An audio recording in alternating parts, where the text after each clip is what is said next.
Trinitas hanya menyembah Allah, kata Pak Bambang Nursena. Dalilnya Al-Quran. Karena Pak Bambang Nursena membawa dalil dari Al-Quranul Karim, maka sudah selayaknya lah kita ikut menjawab dan menjelaskan. Apakah dalil yang dibawakan oleh Pak Bambang Nursena itu mempermasalahkan tentang penyembahan ataukah mempermasalahkan tentang perkataan, yaitu perkataan orang-orang Kristen dan Katolik yang mengatakan bahwa Allah itu tiga, alias konsep Trinitas. Jadi harus jelas, apakah ayat tersebut mempermasalahkan tentang penyembahan ataukah mempermasalahkan tentang perkataan masalah Trinitas. Ini yang harus dipahami.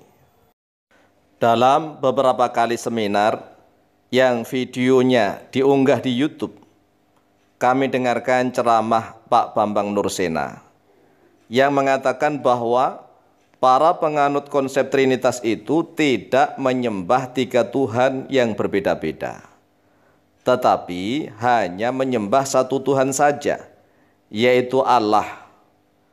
Karena hakikat konsep Trinitas itu adalah Tuhan yang Maha Esa, walaupun terdiri dari tiga komponen yang berbeda, yakni Tuhan Bapa, Tuhan Anak, dan Roh Kudus.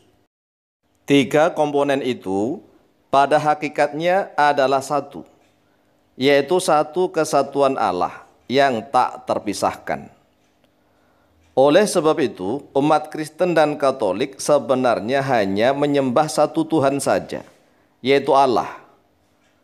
Pak Bambang Nursena mengatakan bahwa hal itu juga telah disebutkan di dalam Quran surat An-Nisa ayat yang ke-171. A'udzubillahi minasyaitonirrajim. Ya ahlal kitab la taghlu fi dinikum wa la taqulu 'ala Allahi illa al-haq.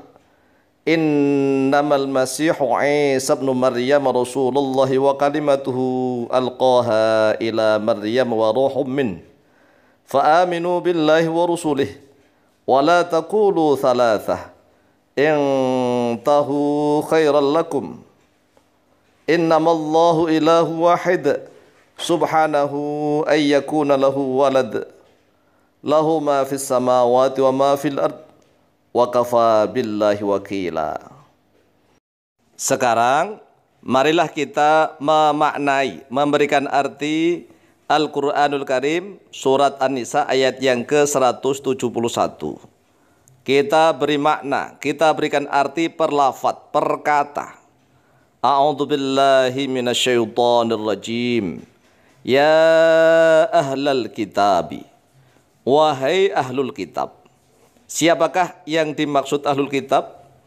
Yaitu umat-umat terdahulu yang mendapatkan kitab Taurat, kitab Zabur, dan kitab Injil. La taglu, janganlah berlebih-lebihan oleh kalian. Jangan gulu oleh kalian. Gulu itu berlebih-lebihan hingga melampaui batas. Ada batas tapi ditendang. Makanya setiap makhluk itu harus punya batas-batas tertentu.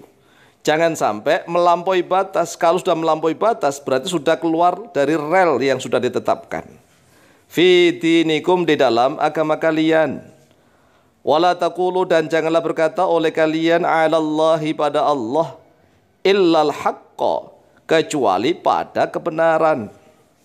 Janganlah kalian berlebih-lebihan mengatakan bahwa Allah itu punya anak.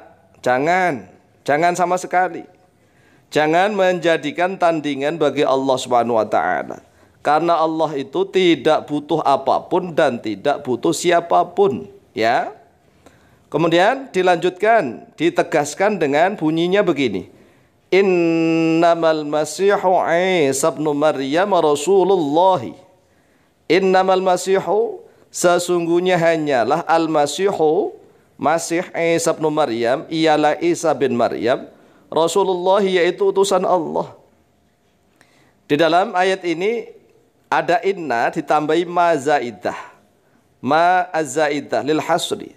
Sesungguhnya hanyalah al-Masih, ialah Isa ibnu Maryam, Rasulullah, yaitu hanyalah utusan Allah, tidak Tuhan, begitu. Wa kalimatuhu, dan yaitu kalimatnya Allah.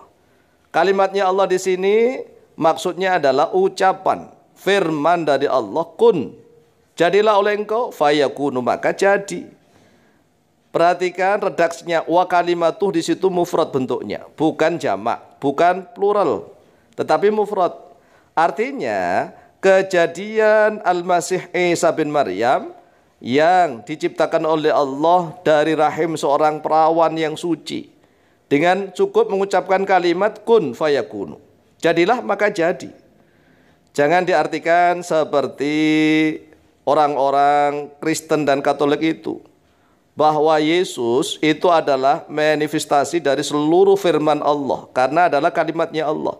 Bukan seperti itu, ya. Tetapi hanya kalimat kun fayakunu, jadilah engkau jadi. Bukan seluruh firman begitu, bukan.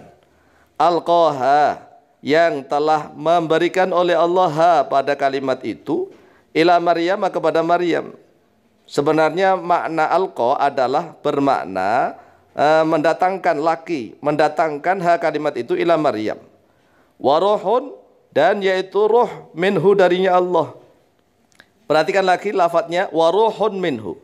Dan Isa Al-Masih Isa bin Maryam itu roh dari Allah, dari minhu, pakai minhu, roh dari Allah. Di dalam bahasa Arab kita harus bisa membedakan antara rohun minhu dengan rohun lahu, dengan rohun fihi. Roh, sama-sama roh. Di dalam idhofah, dalam bahasa Arab itu idhofah, kalau seandainya lafadznya ruhullahi, dia adalah rohnya Allah. Lah kalau rohnya Allah ini bisa bermakna rohun minallah, rohun lillah, dan rohun fillah. Tetapi ayatnya sudah jelas bahwa kejadian Nabiullah Isa bin Maryam itu adalah tiupan roh, nafkah, hanya tiupan roh. Semua makhluk itu dari Allah, ya. Kalimatnya dalam bahasa Arab alhamdulillah harus dijaga. Ruhun minhu, roh dari Allah. Begitu. Itu kalau dalam Al-Qur'anul Karim. Kemudian lanjutan ayatnya berbunyi, fa'aminu billahi wa rusulihi. Maka berimanlah oleh kalian wahai Alkitab billahi, kepada Allah, wa rusulihi, dan kepada rasul-rasulnya Allah, utusan-utusan Allah. Bentuknya jamak, plural, ya. Yaitu harus beriman mulai dari Nabi Adam, Idris, Nuh, Hud, sampai Nabi Ibrahim, Nabi Musa, Nabi Isa, dan Nabi Muhammad sallallahu alaihi wasallam. Semuanya harus kita imani.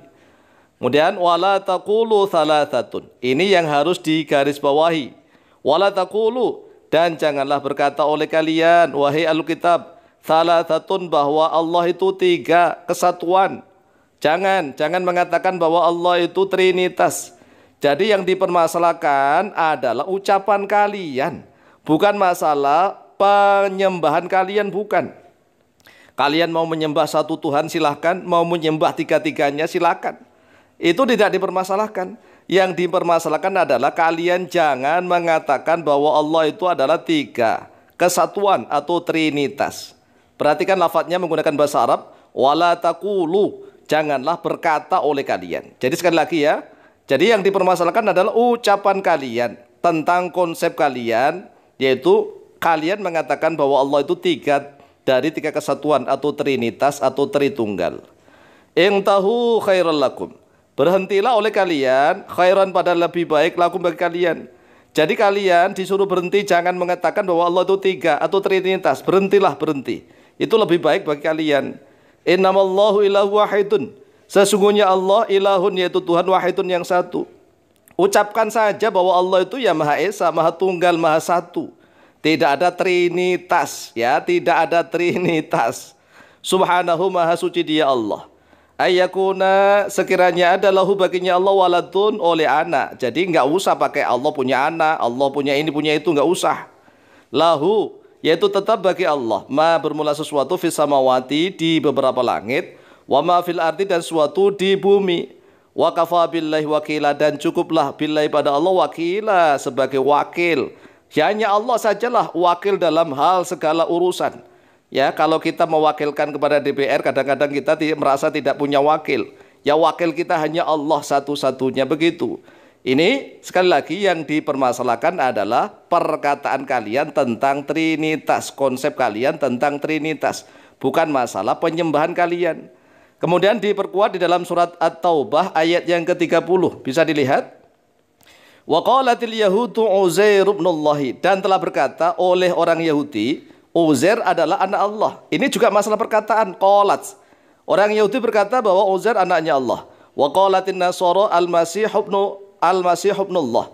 Dan orang-orang Nasrani, orang-orang Kristen Katolik mengatakan Al-Masih adalah anak Allah.